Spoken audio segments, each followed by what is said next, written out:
Parivartan, a transformação para uma nova consciência. Este livro é o resultado da organização de palestras de Sri Prem Baba. Em um primeiro momento, este material surgiu com o intuito de ser um manual para os alunos de Sri Prem Baba.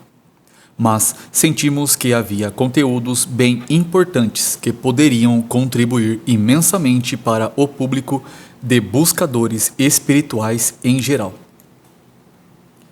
Quando conheci Sri Prem Baba, eu havia me preparado durante semanas. Tinha elaborado minhas 10 perguntas mais contundentes e investigativas. Mas quando Baba entrou na pequena sala de reuniões em São Paulo, minhas dúvidas se dissolveram. Todas as soluções estavam em sua presença, as respostas em seu sorriso. Parivartan, de Sri Prem Baba, atua como um Sherpa espiritual que nos leva ao único lugar que vale a pena ir, o amor. Baba nos desafia e nos guia em direção à manifestação do nosso guerreiro da luz interior. Parivartan é para qualquer pessoa dedicada a crescer em sabedoria, alegria, compaixão e bondade para conosco e nossa família global. Palavras de Will Smith, ator e produtor de cinema. Apresentação. Quando chega o momento de se transformar em borboleta, a lagarta cria um casulo onde se recolhe até que a metamorfose se complete. Certa vez, em sua fase final de transição, a lagarta começou a romper o casulo. A borboleta estava quase completa. Poucos fios ainda a mantinham presa ao casulo. Um homem que passava ficou compadecido ao ver a borboleta presa e cortou os fios que a prendiam. A borboleta conseguiu se libertar do casulo, porém nunca pôde voar, pois seu processo de transformação não havia sido completado. Essa fábula nos traz uma grande lição de vida. O processo de transformação demanda tempo e envolve dor, sofrimento, desconstrução de um jeito de ser, de um estilo de vida, para poder criar algo completamente novo. Eu venho utilizando a metáfora da lagarta para falar sobre a autotransformação, que cabe tanto na esfera pessoal quanto na esfera coletiva. Estar em uma transição significa estar no meio de um processo de desconstrução e reconstrução, assim como a borboleta, que se mantém dentro do casulo o tempo que for necessário para completar sua metamorfose. A transição do antigo para o novo implica inúmeros desafios para quem está encarnado neste ciclo do tempo. Portanto, viver nossos tempos requer que aceitemos as transformações e nos adaptemos ao novo, ao que está nascendo. Ao se apoiar nesses 2 pontos, vejo que é possível caminhar em equilíbrio por este momento tão único da nossa história. Ao ver o nosso mundo em profundas transformações, a aceitação da impermanência é a chave para não entrarmos em crise, pois tudo parece desmoronar diante dos nossos olhos, e nada que antes garantia a estabilidade e dava confiança parece seguir firme. Porém, ao mesmo tempo que precisamos aceitar o fim do velho, como lidar com a angústia de não saber o que vem pela frente? E qual é o nosso papel na construção desse novo que não sabemos como é? Costumo dizer que estamos passando por uma atualização do nosso sistema, como um download de uma nova consciência que nos permitirá dar um salto evolutivo enquanto humanidade. Na verdade, ou evoluímos em consciência, ou este planeta viverá o maior desencarne coletivo jamais visto. Digo isso não para assustar, mas para tomarmos consciência da urgência de nos unirmos para evitar que tenhamos esse destino. E porque acredito profundamente no potencial amoroso que habita em todos os seres humanos. Todo o trabalho que realizo tem como objetivo ajudar as pessoas a dar um salto de consciência. Para contribuir com todos aqueles que também percebem que tem algo de relevante acontecendo no mundo hoje e sentem no coração a vontade de somar nessa grande revolução, dividi alguns dos meus ensinamentos nas 3 partes deste livro, que podem ser vistas como 3 aspectos que nos conduzem à nova realidade. Onde estamos e por que criamos a realidade em que vivemos? Como mudamos a realidade atual? Qual é a nova realidade? Na primeira parte deste livro, vamos mergulhar na compreensão conceitual sobre o que é a mudança de realidade que está acontecendo, conhecida como Parivartan na cultura védica. Vamos estudar o que isso significa no nível da nossa alma e no nível do nosso corpo, analisando os sintomas físicos e espirituais dessa mudança. Nessa parte do livro, vamos compreender o lugar a que a humanidade chegou e por que precisamos mudar de direção. Na segunda parte, vamos estudar as 5 áreas práticas da nossa vida em sociedade que considero precisarem de uma transformação para podermos, de fato, manifestar a nova realidade, que são relacionamento, educação, natureza, economia e entretenimento. Na terceira e última parte, vamos mergulhar na espiritualidade como base das transformações para uma nova consciência, que permite o nascimento de uma nova realidade. Vamos estudar detalhes de alguns aspectos dos conhecimentos transmitidos pela linhagem Kshatriya, que tenho agora a possibilidade de tornar mais acessíveis para a cultura ocidental. Vamos beber diretamente da fonte da sabedoria da verdade, abrindo as portas para mantermos acesa a chama da conexão com o plano celestial, nos afinando com os códigos divinos da prosperidade e da abundância, dando passagem para uma vida alinhada com o propósito maior e trazendo luz para o jogo da alegria. Essa parte do livro é onde ajustamos o rumo da embarcação, com o direcionamento para aquilo que somos de verdade. Aqui focaremos em compreender o que a existência quer de nós.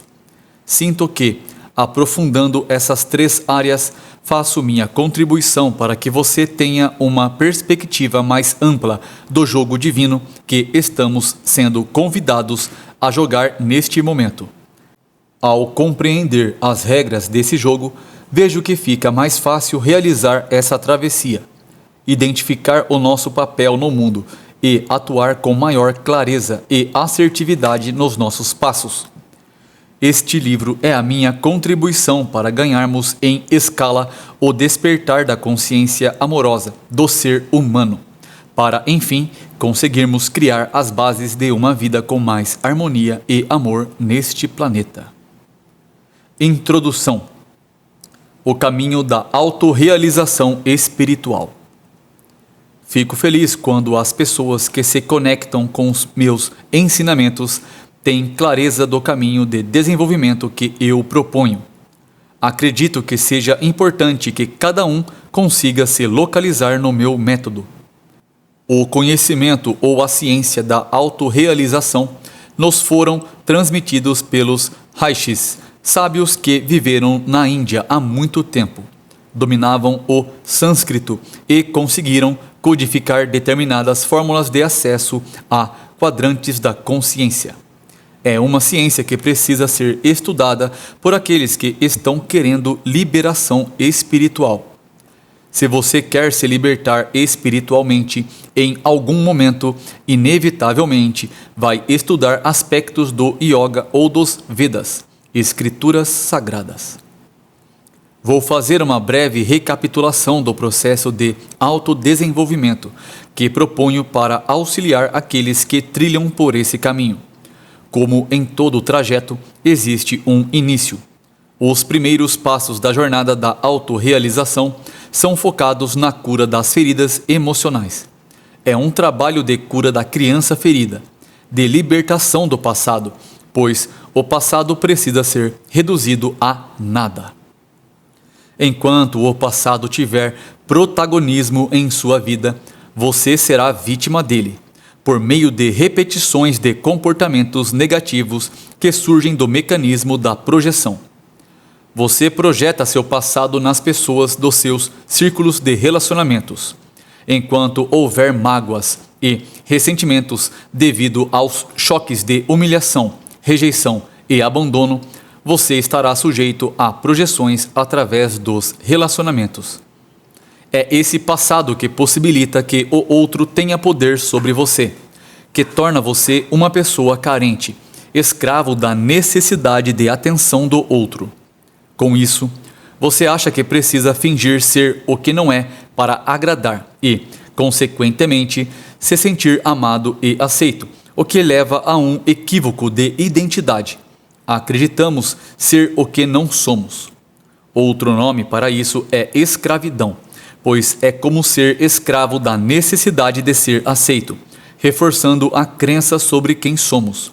E assim, entramos em um círculo vicioso destrutivo. Um dos aspectos mais destrutivos desse círculo é a crença de sermos vítimas indefesas. Da vítima, oscilamos facilmente para o acusador e ou abusador de poder e facilmente voltamos para a vítima. E como você cura isso? Encarando, olhando, se conscientizando, lidando com os sentimentos reprimidos, colocando para fora as lágrimas não derramadas e os protestos não enunciados, derrubando as barreiras que separam você dessas outras partes de si mesmo. Mas, principalmente, se responsabilizando pelo seu sofrimento e suas limitações. Todos nós carregamos partes de nossa personalidade que estão fragmentadas. Sempre há uma parte em nós que não aceitamos, da qual sentimos vergonha, pois ainda não chegamos a um acordo com ela. Nas fases iniciais da jornada, procuramos integrar essas partes e nos conscientizamos daquilo que nos causa vergonha e repressão. Por mais fundamental que seja a cura da criança ferida ou a ressignificação do passado, não é ainda a parte mais importante do trabalho. É a fundação de uma casa. Mas a casa que só tem fundação não é casa, é uma fundação. Para ser casa, tem que ter parede, telhado, móveis e decoração. Ao mesmo tempo, é nessa fundação, nesse trabalho de cura, que normalmente tomamos consciência da mecânica do não, ou do sabotador da felicidade que nos habita. É quando normalmente temos a chance de perceber como temos negado o prazer, a prosperidade, o amor e a liberdade. O ser que somos é descrito nas escrituras sagradas como Sat Chit Ananda, que é existência, consciência e bem-aventurança. Em uma linguagem mais próxima, podemos chamar de prosperidade, amor, alegria, liberdade e saúde. Tudo aquilo que constrói e une pode ser identificado como ser ou como aspectos dele, mas fomos, ao longo da vida, criando capas que encobrem essa verdade. E como é que temos criado essas capas que encobrem a verdade maior, que somos prosperidade, amor, saúde, harmonia, vida e unidade? O não para essa verdade do que somos é uma criação mental. São os mecanismos de defesa criados para nos proteger dos choques de dor. O não é um protesto contra a vida. É uma forma distorcida de chamar atenção, como se estivesse dizendo estou aqui. Como disse anteriormente, embora seja fundamental conhecer e compreender isso, essa ainda não é a parte mais importante da jornada, pois, na sequência do caminho, precisaremos transitar do não para o sim. Precisaremos remover essas capas ilusórias, feitas de pensamentos e emoções, e começar a manifestar o sim. Neste livro, o meu método de trabalho também está refletido. Na primeira parte, eu aplico aspectos do método de cura ao nosso coletivo, pois, obviamente, uma sociedade composta por indivíduos que vivem presos dentro de um sistema de crenças destrutivas vai reproduzir sistemas que vão propagar a destruição. Como veremos na economia, na natureza, na educação, nos nossos relacionamentos e no entretenimento. Em cada um desses temas, revelarei as origens da doença e suas crueldades, os nãos que são a base desses sistemas. Mostrarei o que precisa ser modificado para acessar uma nova consciência e criar sistemas baseados no sim. Tendo compreendido isso, poderemos nos mover para outras etapas da jornada, que dizem respeito a como se harmonizar com as frequências do sim, como sustentar o sim, como colocar cada molécula do corpo de acordo com a vontade divina, que é a vontade do ser. Então, vamos quebrando as barreiras que nos separam de nós mesmos, unindo nossas partes fragmentadas, que nos levam a romper com o que nos separa dos outros, até que possamos quebrar as barreiras que nos separam do divino. Esse é o caminho e existe um mapa claro. Não estou inventando nada, estou apenas traduzindo aquilo que foi transmitido pelos Rishis há milênios, conhecido com o nome de Sanatana Dharma, que é o caminho da autorrealização, a religião eterna, em uma linguagem mais adaptada à cultura ocidental, para facilitar o entendimento daqueles que não tiveram a chance de estudar esses textos sagrados. Não é uma questão de somente ler os textos sagrados. Eles precisam ser transmitidos da boca de alguém que os recebeu. A religião, no sentido correto da palavra, vem do latim e significa religare, que é a união da alma individual com o absoluto, o caminho de volta para casa. Aquilo que conhecemos como destino é construído por nossas ações, que são motivadas por nossa vontade, gerada a partir dos nossos desejos mais profundos que, por sua vez, nascem do nosso entendimento da vida, daquilo que fomos programados e está registrado em nosso subconsciente. Essa reprogramação, ou seja, mudança de rota do destino, é possível desde que você reprograme o seu subconsciente, começando com a libertação do encantamento com o passado. Compreenda que estamos nos preparando há algum tempo para transitar do não para o sim, da intencionalidade negativa e da autodestruição para a intencionalidade positiva, a fim de nos amarmos de fato e querer o bem para nós mesmos, iluminando as diferentes áreas da vida: profissão, dinheiro, sexo, relações afetivas, relações de amizade, família, saúde, espiritualidade, e ter o sim fluindo em todas elas. Então, entenda que o caminho que vamos percorrer neste livro segue esse método. Na primeira parte, teremos o diagnóstico do que está acontecendo com o mundo nesse período de transição. Na segunda, vamos aplicar o método de cura para destrinchar áreas importantes da nossa vida em sociedade, que estão provocando a destruição, por estarem ligadas aos nossos nãos. E, por último, na terceira parte, vamos além, buscando uma conexão mais profunda com o divino, abrindo nosso coração para recebermos o sim, aprendendo a afinar o nosso ser com as frequências superiores, para, enfim, conseguirmos sustentar a consciência na nova realidade. Que este livro seja uma inspiração para você seguir em frente. Boa leitura. Nota do narrador. Me desculpe algumas palavras pronunciadas erroneamente. Qualquer dúvida é só deixar nos comentários. Muita luz e amor incondicional para todos. Muito obrigado, meus irmãos e irmãs. Vamos juntos em mais uma leitura, em mais um estudo. Não esqueçam de curtir e comentar se assim gostaram. Partilhem com todos que puderem. Juntos para um mundo mais consciente. Deixar ele melhor de quando chegamos aqui. Namastê.